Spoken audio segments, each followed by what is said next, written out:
کیا جلسہ تماشا کرنے کے لیے بنایا گیا ہے؟ جلسہ لوگ تماشا کرنے کے لیے سجاتے نہیں، جلسہ اس جگہ کو کہتے ہیں جہاں بندے کو قرآن سنا جائے تو اس کا دل سہم سا جائے، حضور کی حدیث سنائی جائے تو اس کا دل سہم سا جائے، وہ یاد الہی میں روئے، اپنے گناہوں سے توبہ کرے، اپنے گناہوں کی معافی اللہ سے مانگے اور صدق کے دل سے توبہ کر کے کہے الہی میں اب تک بھٹکا ہوا تھا، میں توبہ کر کے نمازی بنتا ہوں، میں توبہ کر کے روزے دار بنتا ہوں، میں توبہ کر کے صحیح مسلمان بنتا ہوں، میں توبہ کر کے کامل مومن بنتا ہوں۔ اس کو جلسہ کہا جاتا ہے، جلسے کا یہ اسٹیٹس ہوتا ہے، جلسے کا یہ مقصد ہوتا ہے، جلسے کا یہ مطلب ہوتا ہے عالموں کے وقار لوگوں کے سامنے میں رکھے جائے۔ میں نے قرآن پاک کی آیت مبارکہ تلاوت کی ہے، آدمی کیسے یعنی اس موضوع پہ گفتگو کرے، پہلے تو ان کو تمہید ہی ماننی پڑتی ہے آپ کو سنوارنے کے لیے، 15 سے 20 منٹ لوگ آپ کو سنوارنے کی بات کرتے ہیں تب جا کر کے وہ ٹاپک پہ جاتے ہیں۔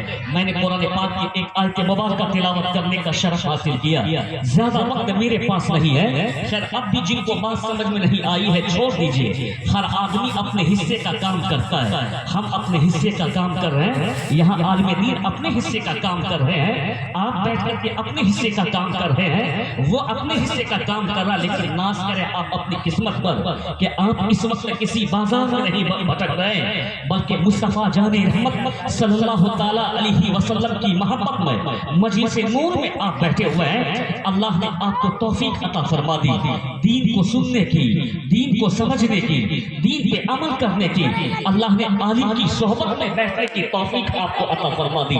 مت کہنا کہ 10 منزلہ جن کو اللہ نے دیا اللہ ان سے راضی ہے، فارچونر دیکھ کر کے مت کہنا کہ اللہ ان سے راضی ہے، کسی کے 100 بیگھہ زمین دیکھ کر کے مت کہنا کہ اللہ ان سے راضی ہے، کسی کا بنگلہ دیکھ کر کے مت کہنا کہ اللہ ان سے راضی ہے۔ میں یہ کہتا ہوں کہ اس کے تعلق سے کہنا کہ اللہ ان سے راضی ہے، اگرچہ ان کے پاس فارچونر نہ ہو، ان کے پاس مکان نہ ہو، ان کے پاس دکان نہ ہو، بلکہ وہ پھوس کے محل گھر میں رہتا ہو، ناشتہ کھاتا ہو تو دوپہر کو بھوکا رہتا ہو، دوپہر میں کھانا کھاتا ہو تو رات کو بھوکا رہتا ہو، لیکن جب بھی ظہر میں کہے حی علی الصلاۃ دور مسجد کی طرف چلے آئے، جب بھی عصر میں کہے حی علی الفلاح دور مسجد کی طرف چلے آئے، جب بھی مغرب میں کہے آؤ نماز کی طرف دور مسجد کی طرف چلے آئے، جب بھی عشاء میں کہے آؤ کامیابی کی طرف دور مسجد کی طرف چلے آئے، جب بھی یعنی فجر میں کہے الصلاۃ خیر من النوم تیری نیند سے بہتر یہ نماز ہے، دور مسجد کی طرف چلے آئے۔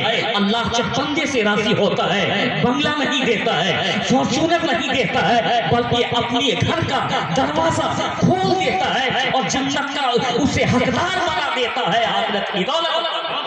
نعرہ تکبیر، نعرہ رسالت، مسلک اعلیٰ حضرت معراج النبی کانفرنس حضرت غلام غوث مرکزی، نعرہ تکبیر، نعرہ رسالت۔ بہت سارے شراب پینے والے حرام خور 10 منزلہ مکان میں رہتے ہیں، بہت سارے عیاش قسم کے لوگ یعنی فارچونر گاڑی پہ گھومتے ہیں، تو کیا وہ عزت دار ہو گئے؟ کیا وہ اللہ کے نزدیک اس کا کوئی مقام ہے؟ بالکل بھی نہیں۔ جو سوکھی روٹی کھا کر کے اللہ کو یاد کرتا ہے، جو سوکھی روٹی کھا کر کے مسجد کو آباد کرتا ہے، جو سوکھی روٹی کھا کر کے اسلام پہ عمل کرتا ہے، جو سوکھی روٹی کھا کر کے مذہب اور مسلک کا پیغام عام کرتا ہے، اللہ اسی سے راضی ہوتا ہے۔ ٹھیک ہے 10 منزلہ جن کا مکان ہے 100 لوگ ان کے گھر پہ جا کے دربانی کرتے ہو، لیکن ایک بھی فرشتہ رحمت کا ان کے گھر پہ نہیں جاتا۔ مصطفیٰ کہتے ہیں کہ جب بندہ اللہ کو راضی کر لیتا ہے ٹوٹے ہوئے مکان میں رہتا ہے، ٹوٹی ہوئی چٹائی پہ سوتا ہے، لیکن محبت کرتا اللہ کے لیے، عداوت کرتا اللہ کے لیے، یعنی کسی سے ملتا ہے اللہ کے لیے، یعنی اس کا ہر کام اللہ کی محبت پہ ہوتا ہے، رہتا جھوپڑی میں ہے، رحمت کے فرشتے ان کی زیارت کے لیے حاضر ہو جاتے ہیں، رحمت کے فرشتے ان کی زیارت کے لیے حاضر ہو جاتے ہیں۔ اگرچہ 10 منزلہ مکان میں ہو، اس کو وہ مقام اللہ نے نہیں دیا، لیکن غریبی میں رہتے ہوئے اللہ کو یاد کرنے والے کو اللہ نے وہ مقام عطا فرمایا ہے۔ میں نے سوچا تھا کہ معراج پہ گفتگو کروں، نہیں ابھی وقت نہیں آیا کہ آپ معراج کو سمجھیں. آپ پہلے تحفہ معراج نماز ہی کو سمجھ لیں تو کافی ہو جائے. جب نماز کو نہیں سمجھ پاتے تو معراج کو آپ کیا سمجھ پائیں گے؟ میں یہ کہنا چاہتا ہوں کہ یہاں جلسہ ہو رہا ہے, لوگ باہر تماشا کر رہے ہیں. یہ ہندوستان آج 26 جنوری, آج پوری پوری ہندوستان میں لوگوں نے ریپبلک ڈے کو سیلیبریٹ کر کیا. آج میرا بچہ جب بھی اسکول جاتا ہے وہ وہاں جا کے کہتا ہے فریڈم فائٹر کا نام ہے بھگت سنگھ. وہ وہاں جا کر کے کہتا ہے کہ سبھاش چندر بوس کا نام ہے, یا فریڈم فائٹر کا نام ہے سبھاش چندر بوس. وہ وہاں جا کر کے کہتا ہے کہ یعنی فریڈم فائٹر کا نام ہے یعنی بھگت سنگھ. لیکن میں اپنے بچے سے کہنا چاہتا ہوں صرف فریڈم فائٹر یعنی سبھاش چندر بوس کا نام فریڈم فائٹر نہیں ہے, صرف بھگت سنگھ کو فریڈم فائٹر نہیں کہا جاتا ہے, صرف میں کہتا ہوں کہ یعنی گاندھی کو فریڈم فائٹر نہیں کہا جاتا. یعنی اگر سبھاش چندر بوس فریڈم فائٹر ہے تو مفتی عنایت احمد کاکوری بھی فریڈم فائٹر ہے. اگر بھگت سنگھ فریڈم فائٹر ہے تو مولانا کفایت علی بھی فریڈم فائٹر ہے. اگر گاندھی جی فادر آف نیشن ہے تو جنگ آزادی کی تحریک کے بانی کا نام علامہ فضل حق خیر آبادی ہے. اسی نے جنگ آزادی کی تحریک کی بنیاد رکھی تھی.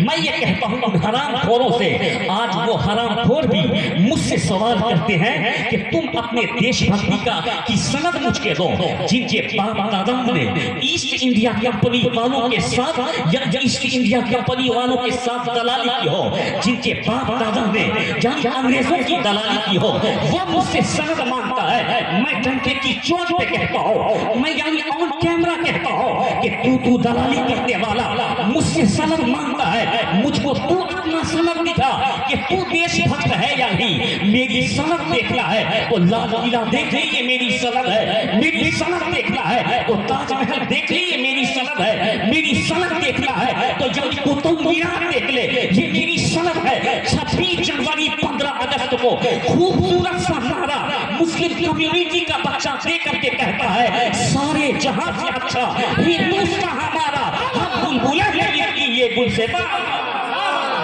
نعرے تکبیر, نعرے رسالت, مسلک اعلیٰ حضرت, فیضان اعلیٰ حضرت, خواجہ کا ہندوستان, خواجہ کا سنی مسلمان. نعرہ تکبیر, نعرہ رسالت. سارے جہاں سے اچھا ہندوستان ہمارا, ہم بلبلیں ہیں اس کی یہ گلشتہ ہمارا. جن کے باپ داداؤں نے دلالی کی ہے ایسٹ انڈیا کمپنی کے ساتھ, وہ مجھ سے کیا سند مانگے گا, وہ اپنی سند میرے پاس جمع کرے. لیکن یہ تیری حالت میں تجھ کو تہو بالا کر دیا. تم کو یہاں دین سننا چاہیے, تم ہسٹری پڑھتے ہو نہیں پڑھتے ہو, تم کو تو میلہ چاہیے جلسے میں, تم کو جلسے میں بھی سرکس چاہیے, تم کو جلسے میں بھی جھلوا چاہیے. قلم پکڑ, یہ دور قلم کا دور ہے, علم سے وابستہ ہو جا, یہ دور ٹیکنالوجی کا دور ہے. یعنی علم پہ منہمک ہو جا, یہ دور ترقی کا دور ہے. تیرے پیغمبر نے ساری گائیڈ لائنز تم کو عطا کر دی, لیکن آج تم بے راہ رہی اختیار کر کے تم نے اپنے آپ کو تہو بالا کر دیا, تم نے اپنے آپ کو نیستنابود کر دیا. اس لیے آج ہاف پینٹ والا بھی تجھ کو آنکھیں دکھاتا ہے. دوسروں کی تاریخ پڑھنا بند کر دے, بلکہ قلم اٹھا کر کے تاریخ لکھنا شروع کر دے. میں ان حضور سے پوچھنا چاہتا ہوں کہ یعنی یہی وہ ہندوستان ہے جب سارے لوگ خاموش تھے. 26 جنوری کی بات ہے تو اس لیے میں کچھ باتیں کرنا چاہتا ہوں. ہمارے اس ہندوستان کو کبھی پرتگالیوں نے غلام بنایا, ہمارے اس ہندوستان کو کبھی فرانسیسیوں نے غلام بنایا. ہمارے ہندوستان پر لمبے دشک تک انگریزوں نے تقریباً 200 سال تک حکومت کی ہے. جس وقت انگریزوں نے اس اپنا ناپاک ارادہ ظاہر کیا تھا, چاروں طرف ہندوستان کی سمپتی کو, ہندوستان کی اکھنڈتا کو, ہندوستان کی خوبصورتی کو لوٹنے کا کام کیا تھا. یہ سارے لوگ دلالی کر رہے تھے ان کے, لیکن ہمارے ہی آبا اجداد جن کو ٹیپو سلطان کہا جاتا ہے, وہ تنے تلوار لے کر کے دشمن سے مقابلہ کرتے ہوئے نظر آ رہے تھے. اس لیے کہ ہم جس نبی کا کلمہ پڑھتے ہیں اس نبی نے ہم کو وطن سے محبت کا درس عطا فرمایا ہے. سرکار دو عالم جب مدینہ میں داخل ہوتے تو گھوڑے سے اتر کر کے مدینے کی دیوار کو دیکھتے, تنے دیوار کو محبت کی نظر سے دیکھتے اور یہ پیغام دیتے کہ یہ میرا وطن ہے, میں اس کو محبت کی نظر سے دیکھتا ہوں. اور یہ پیغام ہم کو حضور نے عطا فرمایا, تم جہاں بھی رہو وہ تیرا وطن ہے, اس سے محبت کرنا یعنی یہی اس لیے کہ میں نے وطن سے محبت کرنے کا کام کیا. سرکار نے مدینے کی ہوا کے لیے دعا کی, اے اللہ مدینے کی ہوا کو صحت یاب بنا دے. سرکار نے مدینے کی فضا کے لیے دعا کی, اے اللہ مدینے کی فضا کو بہتر بنا دے. اپنے وطن کے لیے دعا کرنا سرکار کی سنت ہے. اپنے وطن کی خیر خواہی چاہنا یہ مصطفیٰ کا بتایا ہوا طریقہ ہے. جب سرکار تو عالم مکہ میں رہتے تھے, 7 سال کی عمر تھی مصطفیٰ جان رحمت کی. کسی قبیلے نے مکہ کے اوپر حملہ کر دیا. لوگوں نے اس کے دفاع کے لیے قدم آگے بڑھایا. جن کے پاس جو ہتھیار تھے اس نے ان کا دفاع کیا. اب 7 سال کا بچہ, وہ تو کوئی تلوار نہیں اٹھا سکتا ہے, وہ کوئی برچی نہیں اٹھا سکتا ہے, وہ کوئی بالا نہیں اٹھا سکتا ہے, لیکن وہ اپنا منشا ظاہر کر سکتا ہے. جب لوگوں نے اپنے مکہ کا دفاع کیا تھا, اس مکہ کے دفاع کرنے والوں میں 7 سال کا ایک چھوٹا بچہ آگے چل کے دشمنوں کے اوپر پتھر مار رہا تھا. وہ کوئی دوسرا اور نہیں تھا, وہی معراج کے دولہ مصطفیٰ جان رحمت تھے, جس نے 7 سال کی عمر میں اپنے وطن کو بچانے کا پیغام دنیا کو عطا کیا ہے. تو مسلمان جہاں بھی رہتا ہے اپنے وطن کی حفاظت کرتا ہے.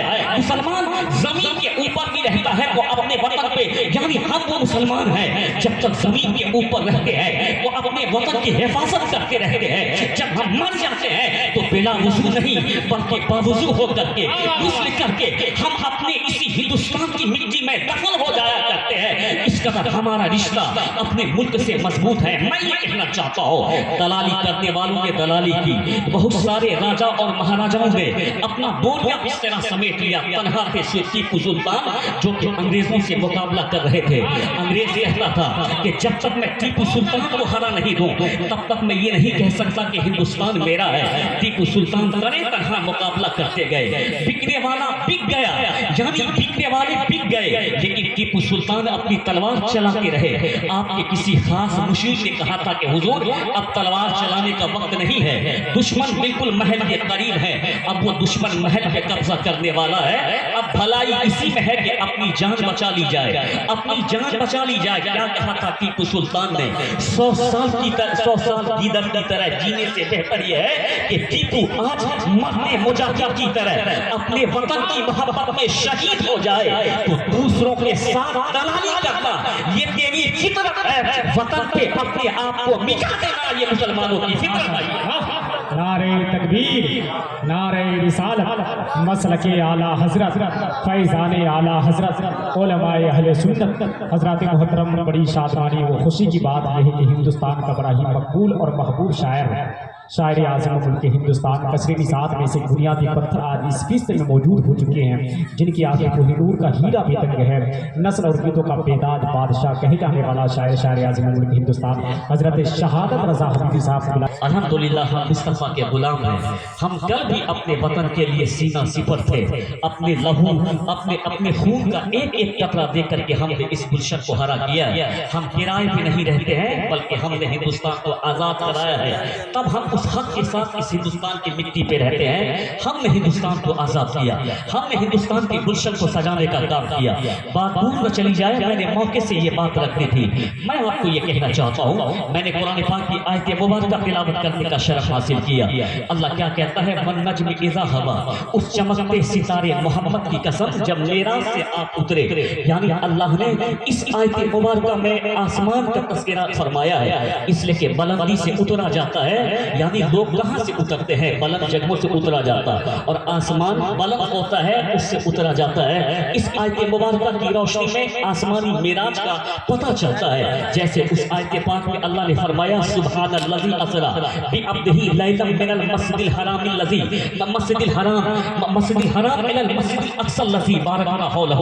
جیسا کہ اللہ نے اس میں فرمایا, پاک ہے وہ ذات جو لے گئی اپنے خاص بندے کو ایک ہی رات مسجد الحرام سے لے کر کے مسجد اقصی تک, اور ہم نے اس کے ارد گرد برکت رکھ دی ہے. اللہ نے اس آیت مبارکہ میں مسجد حرام سے مسجد اقصی کا تذکرہ فرمایا. میں اب اس طرف نہیں جانا چاہتا ہوں, میں ایک بات آپ کو بتانا چاہتا ہوں. اللہ نے اپنے محبوب کو یہ معراج کیوں عطا عطا فرمائی. سرکار دو عالم کے بے شمار معجزات ہیں، لیکن اس کے بعد بھی اللہ نے یہ معجزہ کیوں عطا فرمایا؟ اس میں دو حکمت میں آپ کے سامنے میں رکھنا چاہوں گا. حکمت تو بہت ساری ہیں، لیکن دو حکمت میں آپ کے سامنے میں رکھنا چاہوں گا. سرکار نے چاند کو دو ٹکڑا کیا، وہ لاجواب معجزہ ہے حضور کا. پھر اس معجزے کی کیوں ضرورت آئی؟ حضور نے چاند کو دو ٹکڑا کیا، حضور نے سورج کو پلٹا دیا، لاجواب معجزہ ہے مصطفیٰ کا. پھر اس معجزے کی ضرورت کیوں پڑی؟ سرکار نے بے جان کنکریوں کو کلمہ پڑھا دیا، لاجواب معجزہ ہے مصطفیٰ جان رحمت کا. پھر اس معجزے کی ضرورت کیوں پڑی؟ حضور نے اپنے قدموں میں درختوں کو کلمہ پڑھا دیا، لاجواب ہے معجزہ کا. پھر اس معجزے کی ضرورت کیوں پڑی؟